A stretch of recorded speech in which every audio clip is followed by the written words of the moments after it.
A young man was standing over Lorraine and pointed the gun at his head. He yelled, "Don't do it," and the trigger was pulled. I'm the person that murdered her son.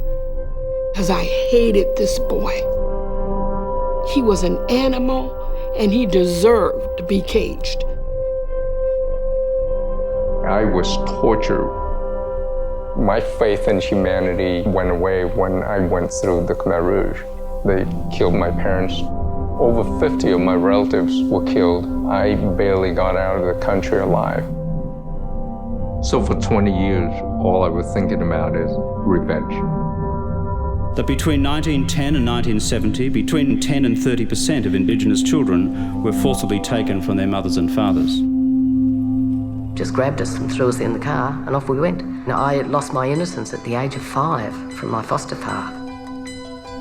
These were people that believed in God and believed in good things. Why would they do this?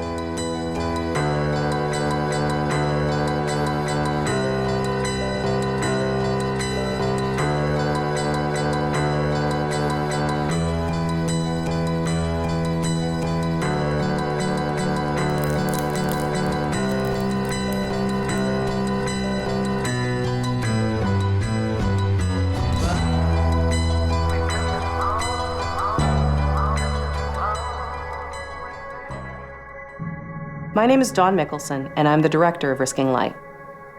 This film project began about 5 years ago. When I first interviewed Miranda O'Shea, it was at a time that, frankly, I didn't trust people. Through my work in documentary film, I was regularly exposed to the dark side of humanity. I was overwhelmed by messages in our culture, in social media, that we live in a cruel world, a dangerous world. People are not to be trusted. Yet Mary and O'Shea were different. As a filmmaker, I wanted to understand the hope I felt every time I watched their interview. I just hugged the man that murdered my son. I just hugged the man that murdered my son. I knew that it was over, that I had truly, truly forgiven him.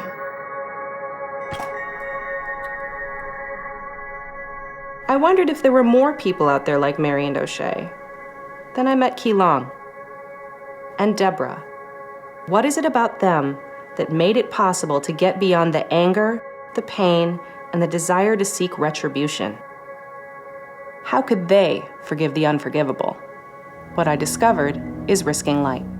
I now believe that forgiveness is the most powerful act of peace a person can make in their lives.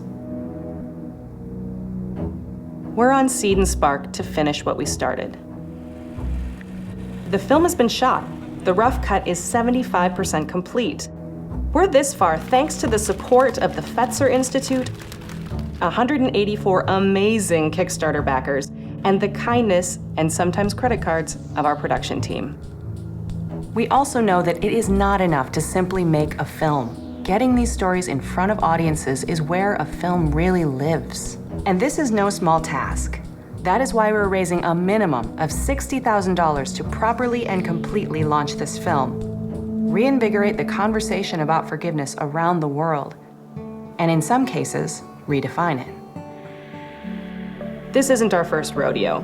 Our team consists of award-winning filmmakers and audience engagement specialists from around the world, as well as a growing list of organizational partners. In addition to the film, we've interviewed people from all walks of life, telling their stories of forgiveness, from small family disagreements to profoundly life-altering experiences. These short films will be released as a series on the web, along with educational materials, so that audiences can dig even deeper and interact with one another. I've seen with every one of my films that moment when it takes on a life of its own, where it has a life and a community that surpasses anything I could have expected or planned for. This is that moment for Risking Light. I hope you'll join us, tell your friends, and tell your own story.